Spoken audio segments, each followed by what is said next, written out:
Bonjour à tous et bienvenue dans cette émission exceptionnelle, la Tour de la Terreur, 10 ans de frissons. Et oui, déjà 10 ans que cette attraction emblématique trône au cœur du parc Walt Disney Studios et plonge les visiteurs les plus aventureux au sein de la 4e dimension. Alors pour fêter l'événement et cet anniversaire un peu spécial, on a souhaité vous entraîner un peu derrière les coulisses de l'autre côté du miroir, avec les Imagineers et les cast members qui ont participé à l'histoire de la tour, pour partager avec vous les coulisses et les secrets de cette attraction iconique. La Tour de la Terreur, un saut dans la 4e dimension, c'est tout d'abord l'attraction de tous les records. Il s'agit de la plus haute attraction de Disneyland Paris avec plus de 13 étages et elle peut être vue à plusieurs kilomètres à la ronde. Elle développe une puissance considérable. En effet, pour défier les lois de la gravité, chaque moteur d'ascenseur développe la puissance équivalente de 2 locomotives. C'est une attraction très innovante, tant par son réalisme que par sa technologie, avec des ascenseurs qui peuvent aller aussi bien verticalement qu'horizontalement. Dès qu'on pénètre au cœur de cette attraction, on est immédiatement transporté dans un autre lieu et une autre époque, notamment grâce à toute cette décoration ultra réaliste créée par les Imagineers Disney, les personnes qui conçoivent les parcs Disney. Aujourd'hui, dans cette émission, nous allons recevoir plusieurs invités de choix pour nous parler des origines de la Tour de la Terreur. Et pour nous parler de son histoire, j'ai le plaisir d'accueillir Laurent Cavella, concepteur-écrivain à Walt Disney Imagineering Creative Paris. Laurent, bonjour. On est ravis de t'avoir avec nous sur cette émission. Donc, cette attraction a une ambiance unique et très particulière. Est-ce que tu peux nous en dire un peu plus ? Pour créer cette ambiance, Walt Disney Imagineering a créé un monde totalement fantastique. Mais on s'est aidé d'une série culte, une série qui s'appelle La 4e dimension, qui de 1959 à 1964 a duré 5 saisons, plus de 150 épisodes, et donc beaucoup de références et une ambiance particulière à chaque épisode. Et donc c'est ce qu'on a voulu recréer ici. La série d'origine s'est arrêtée, mais il y a eu des revivals, il y a eu des téléfilms, il y a eu des films, même un par Monsieur Spielberg lui-même. Et c'est ce qu'on a voulu recréer ici. D'ailleurs, on s'est aidé d'un réalisateur qui était fan de la série. Joe Dante, qu'on connaît pour Gremlins 1, Gremlins 2. Eh bien, le film que l'on voit dans les bibliothèques, eh bien, c'est lui le réalisateur. Donc tu nous as parlé justement de cette ambiance très immersive. Celle-ci, bien sûr, est créée par tous ces décors magnifiques et très très réalistes. Est-ce que tu peux nous en dire un peu plus ? Qu'est-ce que racontent ces objets dans ce lieu ? Donc tous ces décors avec tous ces détails, tous ces accessoires vont nous aider à raconter la fameuse histoire de cette tour. Donc cet hôtel de Hollywood, à l'âge d'or d'Hollywood, le 31 octobre 1939, le soir d'Halloween, le tout Hollywood est réuni ici et 5 personnes vont monter dans l'ascenseur. Et entre 20h05 et 20h06, la foudre va frapper et ils vont disparaître. Ils vont disparaître dans la 4e dimension, bien sûr. Et tous les éléments qu'on va trouver ici vont en fait aider nos visiteurs dès qu'ils entrent à comprendre que tout le monde est parti dans la panique la plus totale, en oubliant toutes leurs affaires ici. Et avec le temps, eh bien, on va voir de la poussière et on va voir des toiles d'araignée. Alors justement, quand vous écrivez ces histoires, parce que tout commence par l'écriture, comment vous transposez ce scénario en 3 dimensions de façon très réaliste, comme on peut le voir ici dans ce grand hall ou dans les pièces qui suivent dans l'attraction ? Donc on va avoir, comme dans un film, plusieurs scènes qui vont aider nos visiteurs à comprendre de plus en plus l'histoire, avec des changements de luminosité, des changements de couleur, des changements de taille, avec des grands espaces, des espaces plus restreints, et bien sûr tous ces accessoires qui vont aider à rendre plus crédible tout ce qu'on va voir. Il faut savoir qu'on a plus de 5000 accessoires qui sont dans toutes les pièces, certains qui sont très visibles, certains qui sont moins visibles, et c'est ça qui va créer cet amoncellement de détails pour rendre tout ça crédible.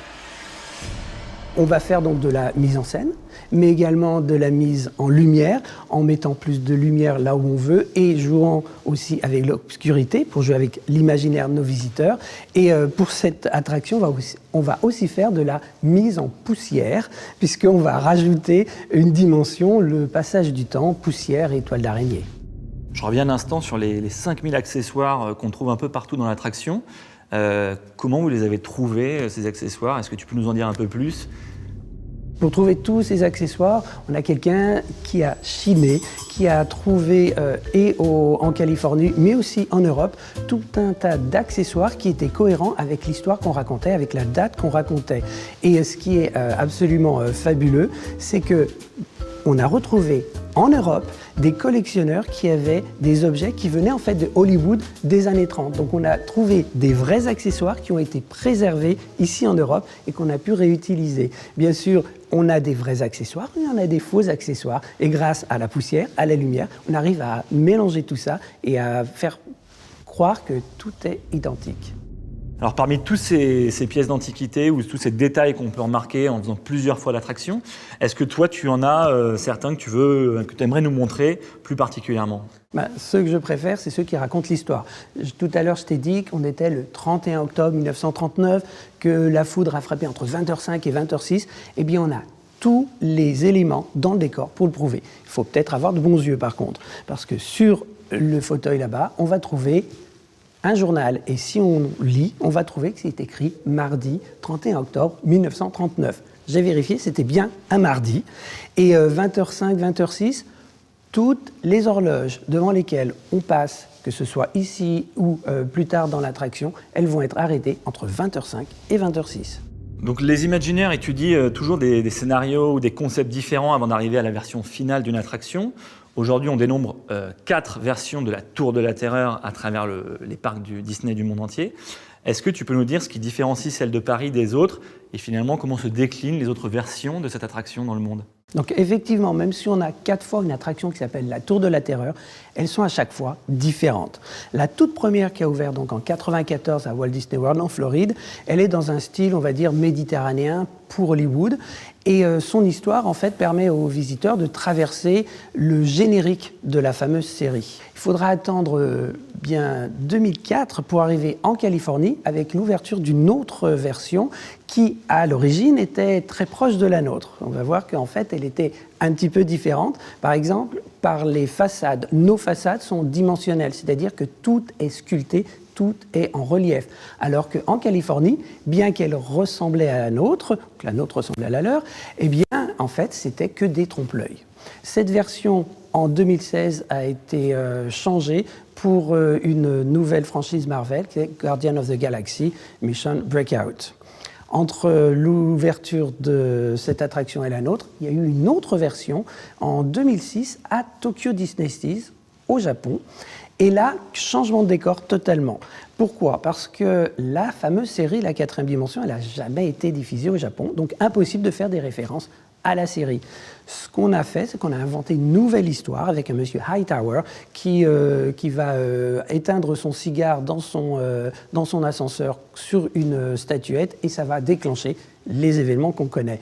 Et c'est la seule tour qui n'a pas ouvert en étant supposée être à Los Angeles, puisqu'elle est supposée être à New York, avec un style néo-mauresque, totalement différent. Et bien sûr, 2008, notre attraction, qui donc est la seule qui a ce style très particulier, Pueblo Déco, et ça, je reviendrai dessus pour expliquer pourquoi c'est si important. D'accord, et d'ailleurs justement, est-ce que tu peux nous dire comment s'intègre finalement cette Tour de la Terreur version parisienne au sein du parc Walt Disney Studios ? On a eu la chance de non seulement créer une tour, mais de créer tout un environnement. Tout le Hollywood Boulevard que l'on connaît maintenant a été créé en fait en même temps pour servir en fait d'écrin à la tour. Comme ça, quand on sort de Disney Studio 1, on arrive et on a une vision sur un autre Hollywood Boulevard avec toute une série de bâtiments qui sont plutôt dans un style Spanish Revival, un peu mexicain.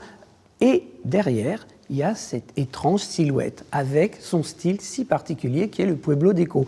Un style qui était à la mode dans les années 30 à Hollywood et qui est tombé en désuétude. Et ça renforce en fait cette image de cette tour est étrange parce que son architecture est étrange. Et bien sûr, plus on se rapproche, plus on va voir qu'il manque des morceaux, qu'il y a des gens qui crient et qu'il faut venir à l'intérieur pour comprendre pourquoi. Donc Laurent, en 2007-2008, tu as participé à la conception de la Tour de la Terreur au sein de Walt Disney Imagineering. Est-ce que tu as une anecdote, un souvenir particulier à nous raconter ? Donc, en tant que concepteur-écrivain, mon travail était de récupérer toutes les informations qui arrivaient des États-Unis en américain et de voir la traduction en français. Il faut savoir que dans le décor de la tour, il y a non seulement les éléments de l'histoire que je vous ai racontés, mais aussi plein de clins d'œil avec les épisodes de la 4e dimension. Et une partie de mon boulot était de m'assurer que ces clins d'œil étaient des références d'épisodes que les Français pouvaient connaître, puisque sur les 5 saisons de la 4e dimension, seulement 4 ont été diffusées. Laurent, merci beaucoup. Merci à toi de m'avoir invité. Et vous pouvez retrouver d'autres histoires présentées par Laurent Québéla sur sa web-série « Il était une fois » sur la chaîne YouTube de Disneyland Paris. Comme on peut l'imaginer, concevoir et construire une attraction aussi imposante relève véritablement du défi. Pour nous en parler, j'ai le plaisir d'accueillir Björn Irrwagen, show manager à Euro Disneyland Imagineering. Björn, bonsoir. Bonsoir Mathias. Tu as travaillé pendant plus de 2 ans sur le chantier de la Tour de la Terreur. Est-ce que tu peux nous raconter un peu ton rôle pendant ces années ? Moi, mon rôle pendant la construction de la Tour de la Terreur, c'était en tant qu'installation manager à l'époque. Donc, je gérais tout ce qui était l'installation de tous les éléments de décor de spectacle ou de show. Donc, tout ce qui était du thémage, que ce soit à l'extérieur du bâtiment, à l'intérieur du bâtiment, comme ici dans le foyer, ou que ce soit dans les scènes qui existent dans l'intérieur de le bâtiment lui-même. D'accord, alors on a justement quelques images qu'on va pouvoir te montrer, qui vont te ramener quelques années en arrière. Est-ce que tu peux nous raconter un peu comment ça s'est passé pendant ces 2 années de chantier, avec qui tu as travaillé, dans quelles conditions ? Bien sûr. En fait, la construction du bâtiment, on avait beaucoup de différents artisans de différentes nationalités un peu partout en Europe. On avait construit le bâtiment lui-même, le tour principal, en environ une 30aine de jours, avec un coulage en continu, en béton, avec une montée continuelle. L'intérieur du bâtiment, c'était fait avec des artisans pour faire tout ce qui était enduit, peinture. On a fabriqué les décors dans les différents pays, un peu partout en Europe, pour la ramener ici. On avait des pièces uniques qui sont venues des États-Unis, comme dans le Boiler Room, qu'on a installé également. Donc c'était une installation et un travail collaboratif avec des différents artisans un peu partout, et par rapport à cette installation, justement pour emmener les choses à la fin, pour avoir quelque chose qui était très thêmé, comme le Tour de la Terreur. D'accord. Est-ce que toi, en particulier, tu as une anecdote, un souvenir qui t'a marqué pendant ce chantier ? Moi, le truc qui m'a vraiment marqué pendant la construction et l'installation, c'est le fait que quand on a chargé le décor, un peu comme vous chargez les chambres dans des bateaux, on a glissé le décor carrément au fond du bâtiment, scène par scène, pour sortir jusqu'à le fait qu'on était sorti du bâtiment. Et ensuite, on a fermé le bâtiment avec ces 2 ouvertures qui étaient en décalage d'environ 5 mètres. Est-ce que tu peux nous en dire plus sur les différences de construction entre une version de la Tour de la Terreur en France par rapport aux États-Unis, par exemple, et la collaboration que vous avez eue avec vos collègues d'Imagineering aux États-Unis ? On collabore toujours avec les équipes aux États-Unis par rapport à ce qu'on fait ici en France.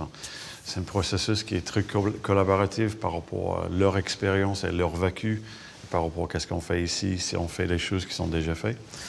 On prend toujours et on doit toujours prendre en considération les façons de construire qui sont différentes en France que peut-être en Californie, qui construit avec beaucoup de l'acier, par exemple, toujours. En Floride, ils sont toujours avec beaucoup de bois. On travaille avec tout ce qui est engineering et architecture par rapport à ça. Des installations électriques en France sont très différentes que les installations aux États-Unis. Donc, c'est un processus par rapport à leur vécu et leur expérience qu'ils apportent à nous par rapport aux finitions et l'intention.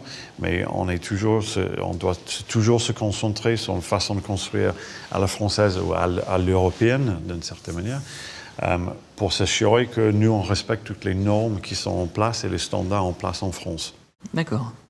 Et enfin, pour finir, peut-être une question qui s'adresse un peu plus aux connaisseurs. Aujourd'hui, la Tour de la Terreur est placée au centre du parc Walt Disney Studios. C'est son emblème, finalement. Est-ce qu'il a été étudié pour qu'elle soit placée éventuellement à d'autres endroits ? Il était toujours dans les plans, les master plans du parc d'avoir une Tour de la Terreur en 2000.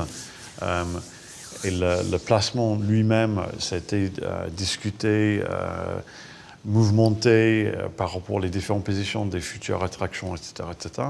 On a laissé quand même la place où il se trouve aujourd'hui depuis le départ pour l'avoir en tant qu'une icône pour le parc, vraiment au centre du parc et visuellement pour les visiteurs, qu'il y ait toujours quelque chose qu'ils voient un peu de partout dans le parc. D'accord. Écoute, merci beaucoup Björn, et puis à très bientôt. On imagine aisément le chantier monumental qui a représenté la construction de la Tour de la Terreur. Alors je vous propose de revenir au temps présent et cette fois de passer en coulisses pour jeter un œil dans les endroits en général interdits au public. Pour cela, nous avons Alexis, notre reporter, qui est accompagné d'Aslam Amlani d'Euro Disneyland Imagineering. Bonjour Aslam, est-ce que tu peux nous parler un petit peu de ton travail ? Yes, so I'm the project director for the new projects that we bring to France, and I take them with our team from the creative concept all the way through design, engineering, production, till we build the attractions and we finish them and hand them over to the park. Quel a été ton rôle pendant la construction de la Tour de la Terreur à Paris? Oh, that's very interesting because I worked on the original one in California.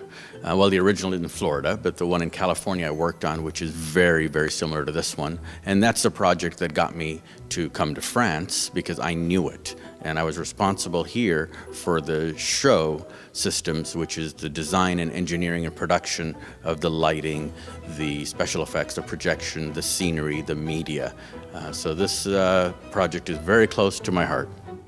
Je sais qu'ici, dans le lobby, il y a un détail qui t'intéresse tout particulièrement, qui te tient à cœur.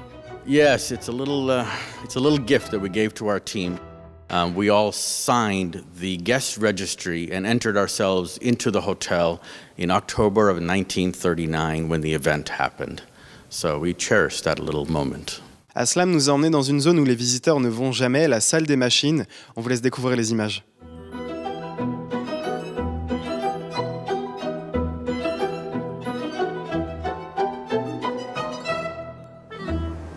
So right now we're in the machine room, and the way the system works is we've got 3 individual machines, and this is the vertical vehicle conveyance. So this is a machine that drives you up and down at full speeds. People think that you're free falling, but really you're under full control the whole time, and we're driving you down faster than gravity. In addition to this, we also have a horizontal machine underneath for the scenes that pulls you in and out. When we put these systems in place, we did it before we finished the building. So we installed them with a crane, and then we built the building around it on top.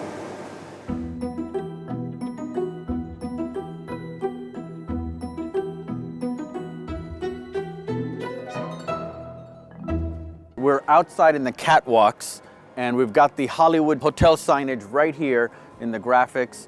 And when we built this signage and we gave it to the park, I guess they didn't read the detail that the signage is supposed to flicker, because we got phone calls saying, hey, the sign's not working right. No, that's how it was in 1939 when the event happened, that the signage, part of it doesn't work. The other thing is interesting is for maintenance, we've made each letter so they can get to it easy, and each letter can be flipped open here and flipped around completely for access.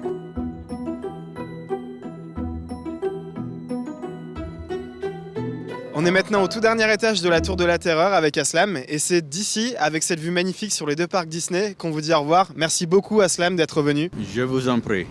À toi Mathias. Merci Aslam et Alexis de nous avoir fait découvrir ces endroits exceptionnels, mais nous ne sommes pas au bout de nos surprises. En effet, la tour est une attraction très impressionnante, mais elle ne sera rien sans ces dizaines de cast members, que ce soit les hôtes de l'attraction ou les gens de la maintenance qui travaillent dessus jour et nuit pour assurer son bon fonctionnement. Ceux-ci sont d'ailleurs sur le point d'ouvrir l'attraction au public ce matin. Il y a eu des procédures d'ouverture qui se sont déroulées il y a quelques minutes à peine. Nous avons pu les suivre en exclusivité ce matin pour vous. En voici les quelques images. Il est 7h30, Marie-Angèle quitte la salle de briefing pour se rendre sur son lieu de travail, la Tour de la Terreur. Bonjour. Pour elle, aujourd'hui, tout commence au centre névralgique de l'attraction. Ici, c'est la tour de contrôle. C'est la zone plus importante de l'attraction. C'est ici qu'on gère toutes les opérations de la journée, qu'on garantit la sécurité de nos visiteurs et le fonctionnement de l'attraction. Sa mission du jour, préparer l'attraction pour son ouverture 1 heure plus tard au public. Nos procédures ils démarrent avec les différents tests. Donc, on va tester les différents tests intercom, les différents arrêts de l'attraction. On va aussi, en gros, mettre en route l'attraction, checker les différentes ceintures, les véhicules. Comme ça, on est prêt d'ouvrir au public. Il faut que quand même les guests s'amusent en étant en sécurité. Je suis dans la mise sous tension quand tu veux. Alors là, on va monter tout à haut de la tour. Du coup, on va prendre notre ascenseur pour pouvoir mettre en route l'attraction. Un des avantages de travailler ici, c'est qu'on peut profiter de cette magnifique vue. Heureusement pour Marie-Angèle, elle n'a pas le vertige lors de ses vérifications quotidiennes. Alors ici, c'est les points forts de l'attraction, c'est ici qu'on va tester les différentes portes panoramiques. Maintenant, Marie-Angèle doit s'assurer du bon fonctionnement des différents effets spéciaux propres à l'attraction. Ici, c'est la scène des fantômes dans laquelle on va tester que tous les éléments de show ils fonctionnent et aussi que voir la décoration soit en bon état. Et c'est parti.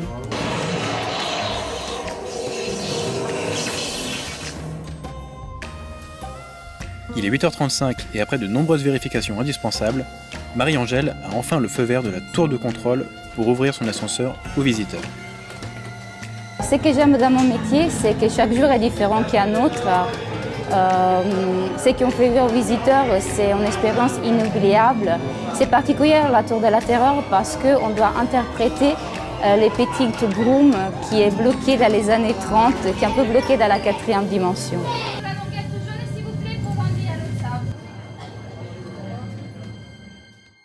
Thierry Magne, bonjour, on est ravis de t'avoir avec nous parce que tu es l'un des anciens de Disneyland Paris. Est-ce que tu peux rapidement te présenter, nous parler de ton rôle au sein de la société? Donc, je suis concepteur d'événements à Disney Business Solutions, qui est le département événementiel de Disneyland Paris. En avril 2008, le 5 avril, il y a 10 ans exactement, tu étais un peu aux premières loges de cette grande inauguration dont tout le monde se rappelle encore aujourd'hui, puisque quelque part, tu l'as imaginé et conçu avec ton équipe. Oui, absolument. C'est l'idée au départ, on était venu nous voir en disant, bah voilà, il faudrait imaginer une cérémonie d'inauguration avec une scène, un coupé de ruban un peu standard, je dirais. Et puis rapidement, donc avec Denis Lomone, le responsable du bureau d'études de Business Solutions, on s'est dit, mais le bâtiment est tellement impressionnant, tellement grand, que ça serait génial qu'en fait, il puisse nous raconter son histoire.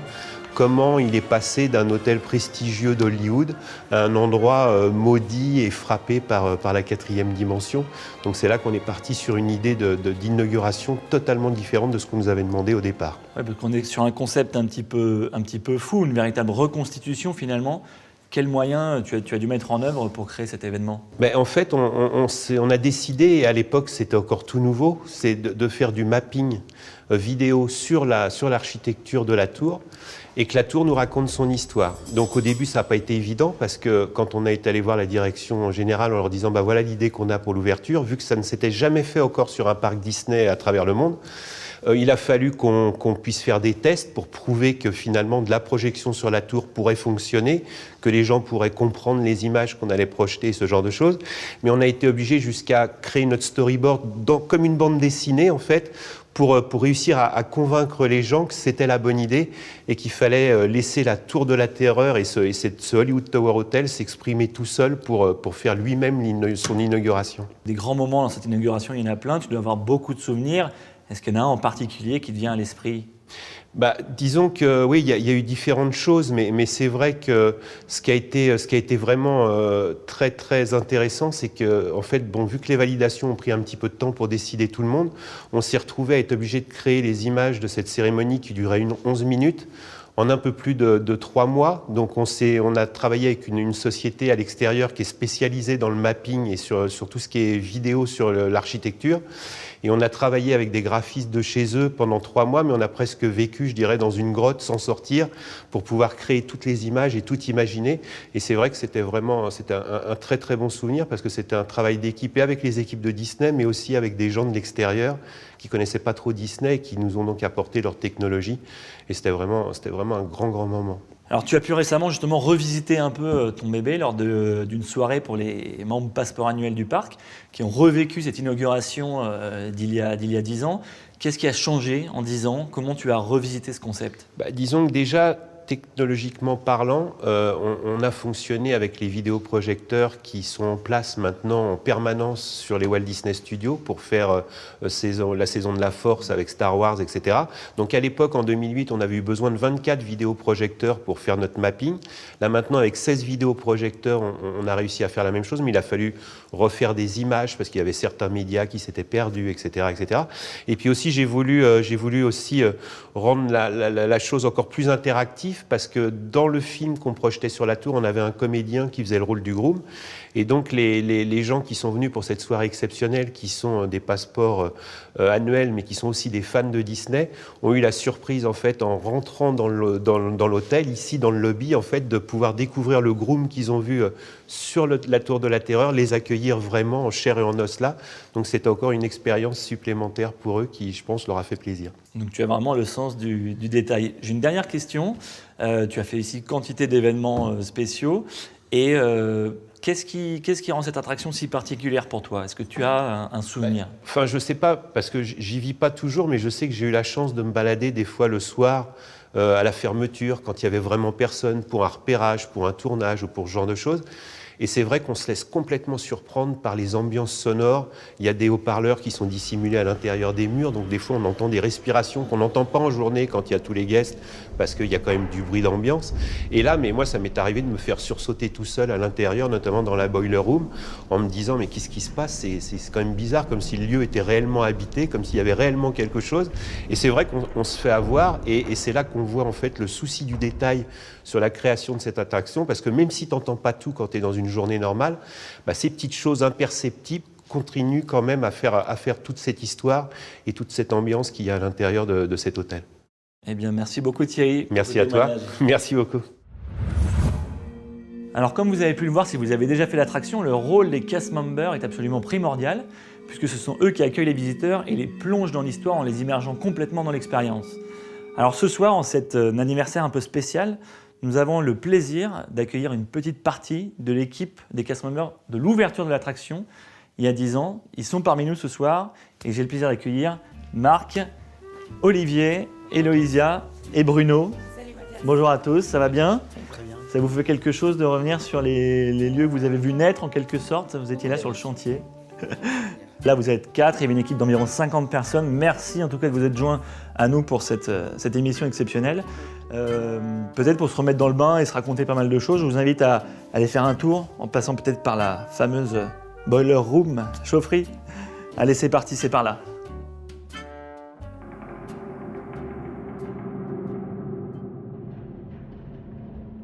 Alors vivre l'ouverture d'une attraction comme la Tour de la Terreur et même sa construction, ça va être très impressionnant. Tu peux nous en dire un peu plus ? C'était magnifique, les arrivées dans les chantiers, donc vraiment participer et vivre l'avancée des travaux, étage par étage, la mise en place des décors, le travail avec les imaginaires pour arriver jusqu'à l'inauguration, le grand événement presse où on était déguisés, on portait notre costume, on était maquillés. Et surtout voir les visages des visiteurs quand ils sont descendus de l'ascenseur, un peu pâles certes, mais très contents. Et c'était magnifique. Et toi Bruno, je crois que tu avais un particulier attrait pour le costume. Oui, j'étais très très fier de le porter et surtout de voir le visage des visiteurs découvrir ce nouveau costume. Et pour moi, ce costume fait partie des meilleurs costumes du parc. Alors on est ici dans la chaufferie, donc c'est l'un des décors les plus imposants de l'attraction. Vous le connaissez par cœur, vous y avez passé des mois. Est-ce que vous pouvez nous montrer quelques détails que les visiteurs ne devraient pas manquer, ou même ceux qui sont peut-être venus déjà plusieurs fois ont pu encore rater ? Alors moi à l'étage, ce que j'aime vraiment beaucoup, c'est la petite fille qui est emmurée. Donc on peut l'entendre, il y a tout un cercle tracé à l'attrait. Donc c'est lié à un épisode de la 4e dimension. Et puis, il y a plein d'autres choses à l'étage. Tu as la chasse d'eau qu'on entend, qui est juste là-haut. Et puis, entre deux ascenseurs, il y a une flaque d'eau, qui n'est pas réellement une flaque d'eau, mais ça marche très bien avec les visiteurs. C'est marrant. Et toi, Marc, est-ce que tu as d'autres... Il y a beaucoup de choses, comme là, juste là, la radio à côté de nous, qui de temps en temps va grésiller, on va entendre quelque chose. Les transformateurs et les moteurs qui vont faire des étincelles de temps en temps. On a les casiers des gens de la maintenance ou ça là-haut, il y a des magazines. Enfin, c'est super complexe. Il faut vraiment regarder tous les petits détails, être attentif parce qu'on peut en louper très facilement. Alors pour vous, en quoi le rôle de groom est-il si important pour la Tour de la Terreur et quel serait votre conseil pour les générations actuelles de nouveaux grooms ? Le groom est un rôle important ici parce qu'il porte vraiment l'histoire de l'attraction. C'est vraiment une attraction, on peut vraiment interagir énormément avec les visiteurs. Et ce groom va vraiment partager et transmettre cette histoire de l'hôtel, de la 4e dimension. C'est quelque chose qui s'est transmis aussi avec les équipes américaines, puisqu'on a eu l'occasion de travailler avec des formateurs des États-Unis. J'ai pu, avec d'autres personnes, aller là-bas. Et on a pu les faire venir aussi. C'était vraiment un échange. C'est quelque chose qui a été important, justement, pour intégrer les castes dans l'histoire d'attraction. Et le conseil pour les générations à venir, ce serait de garder cet esprit de mystère, d'être inquiétant, mais jamais dans l'effrayant.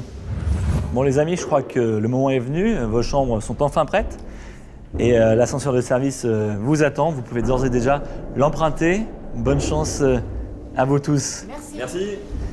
Et en tout cas, moi je pense que je vais également l'emprunter parce que j'ai aussi fait partie de l'équipe d'ouverture de la Tour de la Terreur en 2008.